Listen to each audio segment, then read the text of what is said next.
Panorama group, जो सोचता है वो करता है। आपके अपने सपनों का आशियाना।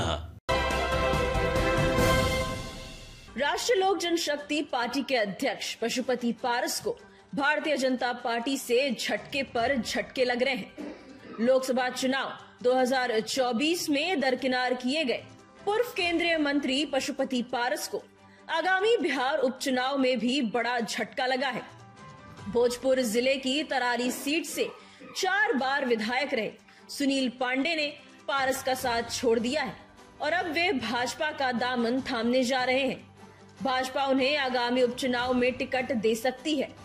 बता दें कि सुनील पांडे के दम पर ही रालोसपा ने भाजपा से तरारी सीट की डिमांड की थी। जानकारी के मुताबिक सुनील पांडे ने मंगलवार को पशुपति पारस की पार्टी रालोसपा को अलविदा कह दिया। वे आगामी 16 अगस्त को पटना स्थित प्रदेश भाजपा कार्यालय में पार्टी की सदस्यता ग्रहण कर लेंगे। चर्चा है कि भाजपा उन्हें तरारी उपचुनाव में एनडीए का प्रत्याशी बना सकती है। 2020 में विधानसभा चुनाव में उन्होंने बतौर निर्दलीय प्रत्याशी चुनाव लड़ा था और दूसरे स्थान पर रहे थे। पिछले चुनाव में तरारी सीट पर भाजपा की करारी हार हुई थी।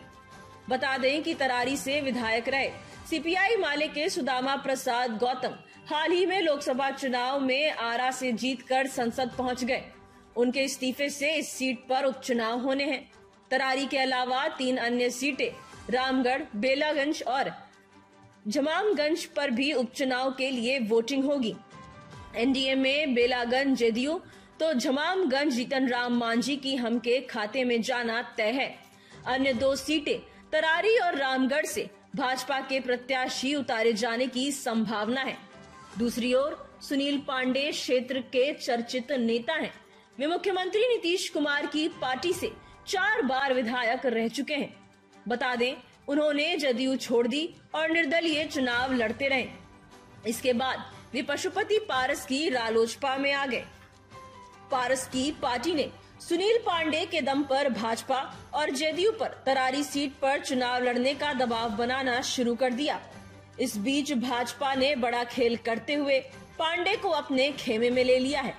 ऐसे में एक बार फिर पारस को खाली हाथ रहना पड़ेगा। बता दें कि इस साल हुए लोकसभा चुनाव में भी भाजपा ने चिराग पासवान के गुटवाली लोजपा रामविलास को तरजीह दी थी और रालोसपा को एक भी सीट नहीं मिल पाई थी। इससे नाराज होकर पारस ने केंद्रीय पद से इस्तीफा दे दिया था और अब पशुपति पारस को एक और बड़ा झटका लगा है। जिसके भरोसे तरारी सीट जीतना चाहते थे, वही अब उनका साथ छोड़कर भाजपा के खेमे में जाने वाले हैं। Bureau report, city post live.